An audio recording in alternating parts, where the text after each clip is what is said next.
নমস্কাৰ প্ৰিয় বন্ধু বান্ধৱীসকল 2026 বৰ্ষৰ 17 ফেব্ৰুৱাৰী মঙলবাৰে বছৰৰ প্ৰথমটো সূৰ্যগ্ৰহণ সংযোগ হৈছে। এই সূৰ্যগ্ৰহণ সাধাৰণ সূৰ্যগ্ৰহণ নহয়, মহাশিৱৰাত্ৰিৰ দুদিনৰ পাছতেই বছৰৰ দ্বিতীয় অমাৱস্যাৰ দিনা 2026 বৰ্ষৰ প্ৰথম সূৰ্যগ্ৰহণ হ'ব। সূৰ্য কুম্ভ ৰাশিত এই গ্ৰহণ হ'ব। জ্যোতিষশাস্ত্ৰৰ গণনা অনুসৰি এই গ্ৰহণৰ সময়ত মহাজাগতিক আলোড়নৰ ফলত ৰাশিসমূহৰ মাজত বিশেষ প্ৰভাৱ পৰিব আৰু এই প্ৰভাৱে তিনি ৰাশিৰ ব্যক্তিৰ ক্ষেত্ৰত সাংঘাতিক বেয়া প্ৰভাৱ পেলাব আৰু তেওঁলোকৰ ধনহানি, বিপদবিঘিনি, ৰোগ ব্যাধিৰ আশংকা অহাৰ লগতে ন ৰাশিৰ কেৰিয়াৰত উন্নতিৰ সংযোগ হ'ব। আজিৰ ভিডিঅ'ত আমি আপোনাক জনাম বছৰৰ প্ৰথমটো সূৰ্যগ্ৰহণৰ সময়ত প্ৰতিজন ব্যক্তিয়ে কি ক্ষেত্ৰত সতৰ্কতা অৱলম্বন কৰিব লাগিব আৰু কোন ৰাশিৰ কি নামৰ ব্যক্তিৰ বাবে অতি অশুভ হ'ব এই গ্ৰহণৰ ফল। তেওঁলোকে নিশ্চিতভাৱে সতৰ্কতা অৱলম্বন নকৰিলে কেনেধৰণৰ বিপদবিঘিনিৰ সন্মুখীন হ'ব পাৰে। এই সূৰ্যগ্ৰহণে কোন ৰাশিৰ জীৱনলৈ বিশেষ পৰিৱৰ্তন আনি উন্নতিত সহায় কৰিব পাৰে আৰু কোনসমূহ ক্ষেত্ৰত তেওঁলোকে গ্ৰহণৰ পাছত উন্নতি আনিব পাৰিব। গতিকে 17 ফেব্ৰুৱাৰীৰ যি বছৰৰ প্ৰথম সূৰ্যগ্ৰহণ হ'বলৈ গৈ আছে তাৰ আগতেই ভিডিঅ'টো সম্পূৰ্ণকৈ চাব পৰাটো আপোনাৰ পক্ষে অতি শুভ হ'ব, কাৰণ আমাৰ ভিডিঅ'ৰ জৰিয়তে 2025 বৰ্ষৰ মহালয়াৰ দিনা হোৱা সূৰ্যগ্ৰহণৰ বাবে যিসমূহ সতৰ্কতাৰ কথা কোৱা হৈছিল আৰু উপায়ৰ কথা কোৱা হৈছিল, সেইসমূহ কথা পালন কৰি হাজাৰজন বন্ধু বান্ধৱী বিপদত পৰাৰ পৰা ৰক্ষা পৰি পাছত আমালৈ বাৰ্তা প্ৰেৰণ কৰাতহে 2026 বৰ্ষৰ প্ৰথম সূৰ্যগ্ৰহণৰ বাবে এই ভিডিঅ' প্ৰস্তুত কৰা হৈছে। সেয়েহে আজিৰ ভিডিঅ'টো সম্পূৰ্ণকৈ চালে 100% আপুনি উপকৃত হোৱাৰ সুযোগ পাব। কথাসমূহ কোৱাৰ আগতেই আপোনাক এটি সৰু অনুৰোধ জনাওঁ, ভিডিঅ'টো যদি ভাল পায় তেনে এটা লাইক কৰাৰ লগতে কমেণ্ট বক্সত ওম সূৰ্যাই নমঃ বুলি লিখিবলৈ কেতিয়াও নাপাহৰিব। আৰু যদি আমাৰ চেনেললৈ প্ৰথম আহিছে তেনে চেনেলটো ছাবস্ক্ৰাইব কৰাৰ লগতে অন্য 10জনে উপকৃত হোৱাকৈ ভিডিঅ'টো শ্বেয়াৰ কৰিবলৈ অনুৰোধ জনালোঁ। 2026 বৰ্ষৰ প্ৰথম সূৰ্যগ্ৰহণ 17 ফেব্ৰুৱাৰী মঙলবাৰে আবেলি 5:26 পৰা আৰম্ভ হৈ 7:57 অন্ত পৰিব। সেয়েহে ভাৰতীয় সময় অনুসৰি এই সূৰ্যগ্ৰহণ ভাৰতত দৃশ্যমান নহয়, কিন্তু এই গ্ৰহণৰ সূতকাল 3:24 পৰাই আৰম্ভ হৈছে। সেয়েহে এই সময়ৰ পৰাই সাৱধানতা অৱলম্বন কৰিব লাগিব। বহু ক্ষেত্ৰত সূতকাল আৰম্ভ হোৱাৰ পৰা সূৰ্যগ্ৰহণ সমাপ্ত নোহোৱা পৰ্যন্ত আপুনি পৰাপক্ষত খাদ্যবস্তু গ্ৰহণ নকৰাকৈ থাকিব, লগতে কোনো ধৰণৰ দেৱী দেৱতাৰ সন্মুখত ধূপ বন্তি জ্বলাই পূজা প্ৰাৰ্থনা, যাগ যজ্ঞ, মাংগলিক কাম কাজ, নতুন কামৰ সিদ্ধান্ত নকৰাই অতি মংগলজনক হ'ব আপোনাৰ পক্ষে। বছৰৰ প্ৰথম সূৰ্যগ্ৰহণে তিনি ৰাশিৰ ক্ষেত্ৰত বিপদৰ আশংকা আনিব পাৰে। সেয়েহে এই তিনি ৰাশিয়ে অধিক সতৰ্কতা মানিব লাগিব বহুখিনি ক্ষেত্ৰত, নহ'লে ধন টকা পইচা হানি, ৰোগ ব্যাধিৰ আশংকা আৰু বিপদবিঘিনি অহাৰ সম্ভাৱনা বেছি থাকিব। 2026 বৰ্ষৰ প্ৰথম সূৰ্যগ্ৰহণৰ ফলত কুম্ভ ৰাশিৰ ক্ষেত্ৰতেই বেছি অসুবিধা আহিব পাৰে। এই গ্ৰহণ কুম্ভ ৰাশিত সংযোগ হৈছে। গ্ৰহণৰ সময়ত মহাজাগতিক প্ৰক্ৰিয়াৰ ফলত কুম্ভ ৰাশিৰ বাবে বেছি অশুভ হ'ব। যদি আপুনি গ, তলপীয়া শ, দন্তীয়া শ প্ৰথম আখৰৰ ব্যক্তি হয় তেনে আপুনি এইদিনা কিছুমান ক্ষেত্ৰত সতৰ্ক হোৱাটো অত্যন্ত জৰুৰী হ'ব, নহ'লে মহা বিপদৰ সন্মুখীন হ'বলগীয়া হ'ব পাৰে। গ্ৰহণৰ সময়ত বুধ আৰু শুক্ৰ গ্ৰহে কুম্ভ ৰাশিত অৱস্থান কৰিব। কুম্ভ ৰাশিৰ ব্যক্তিসকলৰ গ্ৰহণৰ ফলত মনৰ বিভ্ৰান্তি সৃষ্টি হ'ব পাৰে। এই সময়ছোৱাত কুম্ভ ৰাশিৰ ব্যক্তিয়ে কোনো ডাঙৰ সিদ্ধান্ত গ্ৰহণ নকৰিলে অতি ভাল হ'ব। এই সময়ছোৱাত এই ৰাশিৰ ব্যক্তিসকল আৰ্থিক লেনদেন, বিনিয়োগৰ ক্ষেত্ৰত তেওঁলোকে বিপদবিঘিনিত পৰিব পাৰে বা ক্ষতিৰ সম্ভাৱনা আহিব পাৰে তেওঁলোকৰ বাবে। শাৰীৰিক আৰু মানসিক স্বাস্থ্যৰ প্ৰতি গ্ৰহণৰ সময়ছোৱাত বিশেষ গুৰুত্ব দিব লাগিব কুম্ভ ৰাশিৰ ব্যক্তিয়ে। মানসিক চাপ বাঢ়িব, যধে মধে কোনো চুক্তিত স্বাক্ষৰ নকৰিব নাইবা কাকো গুৰুত্বপূৰ্ণ কথা নিদিব। গ্ৰহণৰ সূতকাল আৰম্ভ হোৱাৰ পৰা গ্ৰহণৰ এসপ্তাহৰ পাছলৈকে যান বাহনৰ ক্ষেত্ৰত অধিক সতৰ্ক হ'ব লাগিব কুম্ভ ৰাশিৰ ব্যক্তিসকল, আৰু ধৈৰ্য সংযম ৰাখি যিকোনো কাম কৰিব, নহ'লে বিপদবিঘিনিত পৰাৰ ভয় বেছি আহিব। সূৰ্যগ্ৰহণৰ সময়ত সতৰ্ক হ'বলগীয়া দ্বিতীয় ৰাশিটো হৈছে কৰ্কট ৰাশি। যদি আপুনি মধ্যমীয়া ড আৰু হৰ ব্যক্তি হয়, অৰ্থাৎ নামৰ প্ৰথম আখৰ মধ্যমীয়া ড আৰু হ হয়, তেনে সূৰ্যগ্ৰহণৰ সময়ছোৱাত আপুনি শাৰীৰিক আৰু মানসিক দুয়োটা দিশতেই সতৰ্ক হ'ব লাগিব। কৰ্কট ৰাশিৰ ক্ষেত্ৰত মানসিক অত্যন্ত চাপ বাঢ়িব পাৰে, মন অস্থিৰ হ'ব পাৰে, শাৰীৰিক অসুস্থতাৰ ভয়ৰ সম্ভাৱনা আছে। পুৰণি ৰোগ ব্যাধিৰ ক্ষেত্ৰত যি অসুবিধা পাই থাকে তেনে ৰোগ ব্যাধি পুনৰাবৃত্তি হ'ব পাৰে। সেয়েহে কৰ্কট ৰাশিয়ে এই সময়ছোৱাত পৰাপক্ষত সূৰ্যগ্ৰহণৰ 10ৰ পৰা 15 দিন পৰ্যন্ত কিছু সতৰ্ক হৈ চলিব পৰাটো নিজৰ পক্ষে অতি শুভ হ'ব। কোনো ধৰণৰ ভয় থকা বা দুৰ্ঘটনাৰ সম্ভাৱনা থকা কাম কৰাৰ পৰা দূৰত থাকিব লাগে। গ্ৰহণৰ সময়ছোৱাত ধ্যান যোগ আদি কৰি মন মগজু একত্ৰীকৰণ কৰাৰ প্ৰয়োজনীয়তা আছে।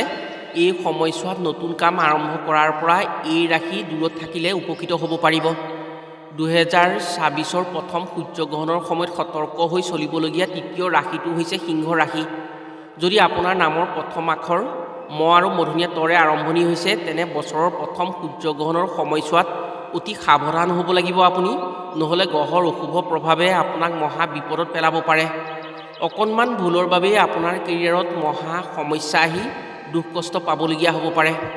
এই সময়ছোৱাত আপুনি হুৰমূৰকৈ যিকোনো সিদ্ধান্ত নল'ব, কাৰণ এই সিদ্ধান্তই ভৱিষ্যতৰ দিনত আপোনাক ডাঙৰ বিপদত পেলাব পাৰে।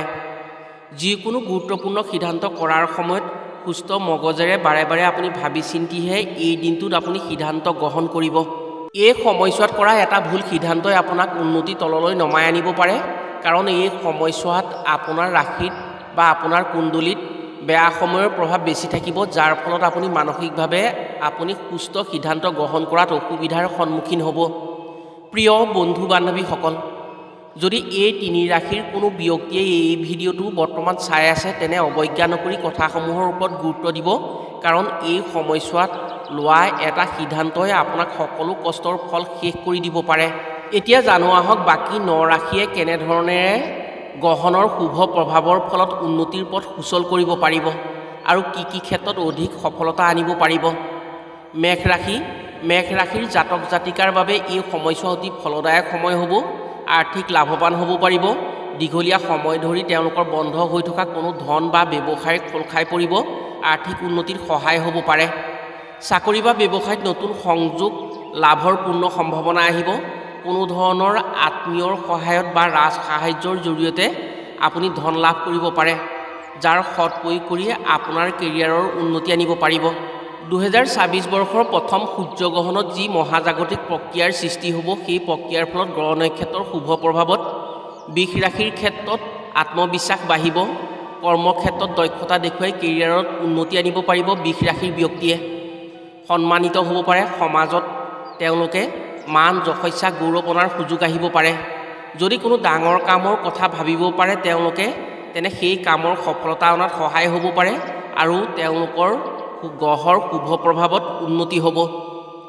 কন্যা ৰাশিৰ ক্ষেত্ৰত সূৰ্যগ্ৰহণৰ সময়ছোৱাৰ পৰা কন্যা ৰাশিৰ ক্ষেত্ৰত মানসিক শান্তি বাঢ়িব, মানসিক সুস্থিৰতা ভাল হ'ব। তেওঁলোকে যিকোনো সিদ্ধান্তত উপনীত হ'ব পাৰিব। বহু ক্ষেত্ৰত তেওঁলোকৰ বাবে সুযোগ সুবিধা আহিব। নতুন ব্যৱসায় বা নতুন সম্পদ ক্ৰয় কৰাৰ সুবিধা আহিব পাৰে। কন্যা ৰাশিৰ ক্ষেত্ৰত ঘৰুৱা সমস্যাৰ পৰা মুক্ত হ'ব পাৰিব। পাৰিবাৰিক সুখ শান্তি আহিব। 17 ফেব্ৰুৱাৰীত হ'ব লগা সূৰ্যগ্ৰহণৰ ফলত গ্ৰহৰ যি মহাজাগতিক প্ৰক্ৰিয়াৰ সৃষ্টি হ'ব, সেই প্ৰক্ৰিয়াৰ ফলত মিথুন ৰাশিৰ ক্ষেত্ৰত অত্যন্ত শুভ হ'ব। 2026 বৰ্ষৰ প্ৰথম সূৰ্যগ্ৰহণৰ সময়ৰ পৰা মিথুন ৰাশিয়ে অধিক উন্নতি কৰিব পাৰিব। এওঁলোকৰ বিশেষ পৰিৱৰ্তন আহিব। ভাগ্যৰ চকা ঊৰ্ধ্বমুখী হৈ যিকোনো কামত সফলতা আনিব পাৰিব। গ্ৰহণৰ মহাজাগতিক পৰিঘটনাৰ ফলত যি গ্ৰহ নক্ষত্ৰৰ গতিবিধি সাল সলনি হ'ব, ইয়াৰ ফলত মিথুন ৰাশিৰ সৌভাগ্য মুকলি হ'ব। শিক্ষা বা চাকৰিৰ ক্ষেত্ৰত উন্নতি নিশ্চিত হ'ব। হয়তো বিদেশ ভ্ৰমণৰ সুযোগ সুবিধা আহিব পাৰে। ব্যৱসায়ত অধিক লাভৰ পৰিমাণ তেওঁলোকে দেখিবলৈ পাব আৰু পূৰ্ণ সুযোগ পাব ব্যৱসায় বহল কৰাৰ। তুলা ৰাশিৰ ক্ষেত্ৰত সূৰ্যগ্ৰহণৰ শুভ প্ৰভাৱে আপোনাৰ জীৱনত পৰিৱৰ্তন অনাটো নিশ্চিত হৈছে, কিন্তু আৰ্থিক ক্ষেত্ৰত আপুনি কিছু সাৱধান হ'ব লাগিব। হঠাতে আপোনাৰ খৰচৰ পৰিমাণ বৃদ্ধি হৈ পৰিব পাৰে। যিকোনো অনাৱশ্যকীয় কামত আপোনাৰ ধন খৰচ হৈ গৈ ধনৰ পুঁজি দুৰ্বল হ'ব পাৰে, কিন্তু আয়ৰ পৰিমাণ আগৰ তুলনাত দুগুণ বৃদ্ধি হোৱাৰ সম্ভাৱনা আহিব।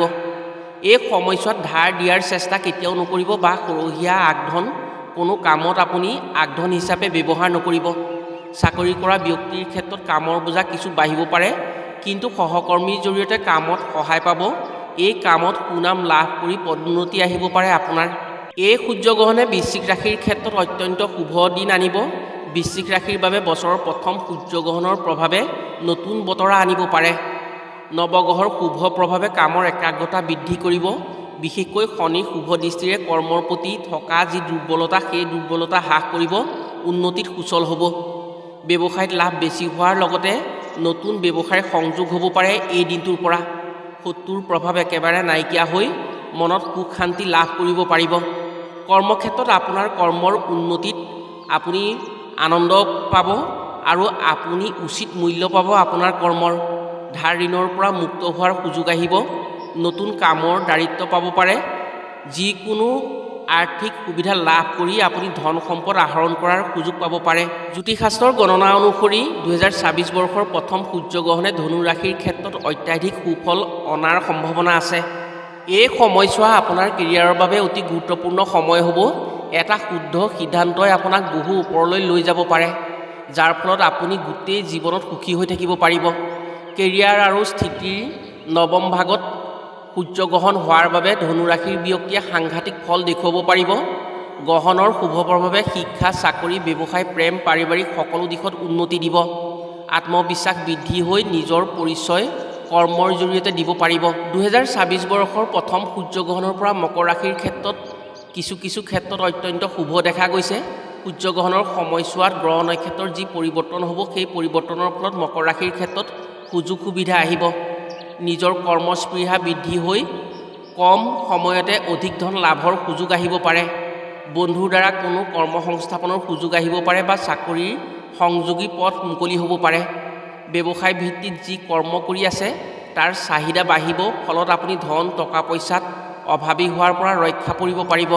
আত্মীয়জনৰ পৰা ধন উপাৰ্জনৰ পথৰ সন্ধান পাব আৰু এই সন্ধানৰ পথ যদি আপুনি ল'ব পাৰে বা এনে সুযোগ যদি আপুনি গ্ৰহণ কৰিব পাৰে, তেনে আপোনাৰ কেৰিয়াৰত উন্নতি আনিব পাৰিব আপুনি।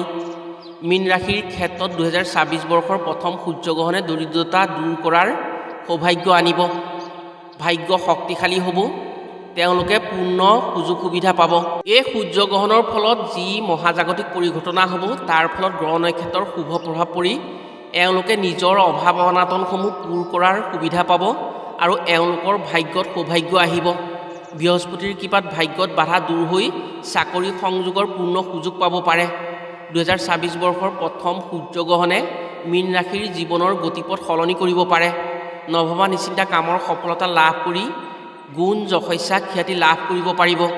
প্ৰিয় বন্ধু বান্ধৱীসকল, 2026 বৰ্ষৰ প্ৰথম সূৰ্যগ্ৰহণত যি মহাজাগতিক পৰিঘটনা হ'বলৈ গৈ আছে, সেই পৰিঘটনাৰ ফলত গ্ৰহ নক্ষত্ৰৰ পৰিৱৰ্তনে ৰাশিসমূহৰ মাজত এনেদৰে পৰিৱৰ্তন অনাৰ কথা জ্যোতিষশাস্ত্ৰত পৰিলক্ষিত হৈছে। যি কি নহওক, গ্ৰহণৰ সময়ছোৱাত প্ৰতি ৰাশিৰ ব্যক্তিয়ে অধিক সতৰ্কতা অৱলম্বন কৰিলে নিশ্চয় ভাল ফলাফল দেখুৱাবলৈ সক্ষম হ'ব। আশা কৰিছোঁ আজিৰ ভিডিঅ'ৰ জৰিয়তে নিশ্চয় উপকৃত হ'ব পাৰিব। আজিলৈ ভিডিঅ'টো ইমানতে সামৰিছোঁ। পুনৰ অন্য এটি ভিডিঅ'ৰ জৰিয়তে লগ পোৱাৰ আশাৰে আজিলৈ আহোঁ। সকলো ভালে থাকক, সুস্থ থাকক। ধন্যবাদ।